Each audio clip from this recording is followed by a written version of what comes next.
Los vampiros son tema predilecto de libros, películas y disfraces de Noche de Brujas, pero durante siglos fueron chivos expiatorios de las enfermedades. Las características de los vampiros modernos están bastante bien definidas. Tienen colmillos, beben sangre humana y no se reflejan en espejos. Podemos ahuyentarlos con ajo o matarlos atravesándoles el corazón con una estaca. Algunos viven en castillos, como Drácula. Pero los vampiros no surgieron con una definición tan clara. Los estudiosos opinan que la concepción moderna de estos monstruos de Noche de Brujas evolucionó de diversas creencias tradicionales establecidas en toda Europa. Dichas creencias partían del temor de que los muertos, una vez enterrados, podían seguir dañando a los vivos. Esas leyendas comúnmente se debían a la falta de conocimiento sobre la descomposición del cuerpo. Sucede que, al contraerse la piel, los dientes y las uñas del cadáver parecen alargarse, y a la vez que los órganos internos se descomponen, un líquido de purga oscuro puede escapar por la nariz y la boca. La gente que no conoce este proceso interpretaría que ese líquido era sangre y supondría que el cadáver había estado bebiendo la de los vivos. Los cadáveres con sangre no eran lo único que causaba sospecha. Antes de entender cómo se diseminaban ciertas enfermedades, la gente imaginaba que los vampiros eran las fuerzas ocultas que devastaban lentamente sus comunidades. Por esa razón, los pánicos de vampiros solían coincidir con los brotes de la plaga.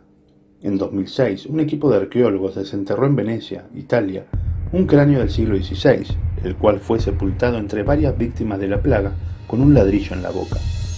El ladrillo posiblemente fue una táctica para evitar que la strega, vocablo italiano que designa a vampiros y brujas, abandonara la tumba para alimentarse de las personas. No todos los vampiros abandonaban sus tumbas. En el norte de Alemania permanecían enterrados, royendo sus mortajas. Una vez más, esta creencia quizás se asociaba con el líquido de purga, el cual podía causar que la mortaja se aflojara o rasgara, creando la ilusión de que el cadáver estuvo masticándola. Se pensaba que estos masticadores estáticos seguían causando problemas a los vivos y también que su actividad aumentaba durante los brotes de la plaga. En 1679, un teólogo protestante escribió el Tratado sobre los muertos masticadores, donde acusó a estos de dañar a los familiares supervivientes mediante procesos ocultos. Propuso que para detenerlos había que exhumar los cuerpos y llenar sus bocas con tierras y tal vez una piedra y una moneda, solo para asegurarse. Según el autor del tratado, el cadáver moriría si perdía la capacidad de masticar. Durante los siglos XVII y XVIII, las historias de vampiros florecieron en las naciones del sur y oriente de Europa, para disgusto de algunos personajes poderosos. Hacia mediados del siglo XVIII, el Papa Benedicto XIV declaró que los vampiros eran ficciones falaces de la fantasía humana, y la reina María Teresa condenó las creencias sobre vampiros como superstición y fraude. Pese a ello, los esfuerzos antivampíricos continuaron. Lo más sorprendente es que el mayor pánico de vampiros ocurrió en Nueva Inglaterra, Estados Unidos, a fines del siglo XIX, 2 siglos después de los juicios de las brujas de Salem. En 1892, Mercy Brown, una joven de 19 años de Rhode Island, murió de tuberculosis, enfermedad conocida entonces como tisis. Su madre y su hermana habían muerto de lo mismo, y su hermano, Edwin, estaba enfermo. Muy preocupados, los vecinos temían que alguna de las mujeres Brown, recién fallecidas, pudieran dañar a Edwin desde la tumba. Cuando abrieron la fosa de Mercy Brown, hallaron que tenía sangre en la boca y en el corazón, e interpretaron aquello como una señal de vampirismo, aunque no usaron ese término. De modo que los vecinos quemaron el corazón de Mercy y mezclaron las cenizas en un brebaje que hicieron beber a Edwin. Una estrategia antivampírica muy común. Aquella pócima debía sanarlo, pero en vez de ello, el muchacho murió meses después. Y no fue un incidente aislado. Michael Bell, folclorista y autor de Food for the Dead, calcula que hay 60 ejemplos conocidos de rituales antivampíricos en Nueva Inglaterra de los siglos XVIII y XIX, y varios más en otras partes de Estados Unidos. Esos rituales eran más comunes en la región oriental de Connecticut y en el oeste de Rhode Island. Se cree que los rituales antivampíricos fueron introducidos como procedimientos médicos durante la Revolución estadounidense por doctores alemanes que trabajaban para las fuerzas hessianas. Por ello, considera que los vampiros de Nueva Inglaterra se deriva de los masticadores alemanes. Explica que, a diferencia de los vampiros chupasangres rumanos, los de Nueva Inglaterra permanecían en sus tumbas y dañaban a los vivos desde lejos. Pero Michael Bell cree que las prácticas antivampíricas de Nueva Inglaterra procedían de muchos lugares y que los vampiros de esa región eran más semejantes a los vampiros rumanos que a los masticadores. Señala que, al igual que los rumanos, los habitantes de Nueva Inglaterra buscaban sangre en los órganos vitales en vez de evidencias de mortajas roídas, y que el remedio antivampírico de sacar el corazón, quemarlo y dar las cenizas a las personas o personas enfermas también se acostumbraba en Rumania. No obstante, el origen de las creencias de Nueva Inglaterra, su motivación fueron las mismas inquietudes sociales que en otros lugares: el temor de la enfermedad y el deseo de contenerla.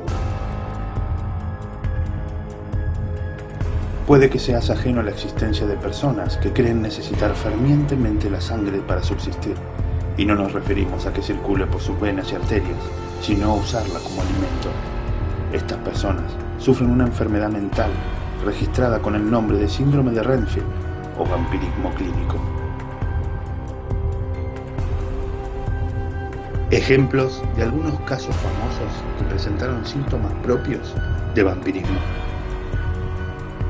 Vlad Drácula, también conocido como Vlad Tepes, se trata del príncipe de Rumania que fue considerado como un héroe por expulsar al ejército otomano de sus tierras. Vlad tenía un lado oscuro que le llevó a cometer todo tipo de crímenes y excesos que inspiraron a Bram Stoker para crear al personaje del conde Drácula. La condesa Elizabeth Bathory fue conocida como la Condesa Sangrienta, y se cuenta que tras quedarse viuda en 1604 comenzó a practicar magia negra para mantener su juventud y hermosura. Para ello, asesinó a 650 campesinas con el fin de obtener su sangre y usarla para bañarse en ella y bebérsela. Peter Kürten es apodado como el vampiro de Düsseldorf y confesó antes de morir que disfrutó viendo cómo sus víctimas se desangraban, un total de 9, y que le encantaría oír cómo su propia sangre recorrería su cuello después de ser degollado. Fritz Haarmann, conocido como el vampiro de Hannover, este alemán asesinó a principios del siglo XX a por lo menos 27 varones adolescentes, a los cuales arrancó la carótida con un mordisco.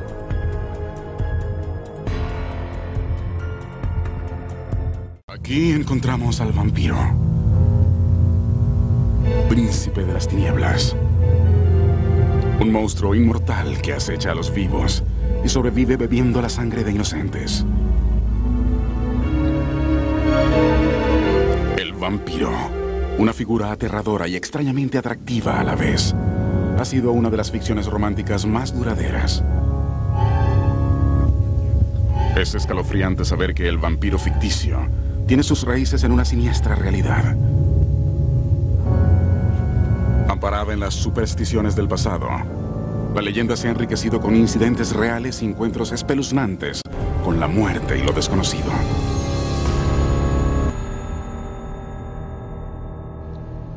Sean todos bienvenidos a la Posada del Misterio.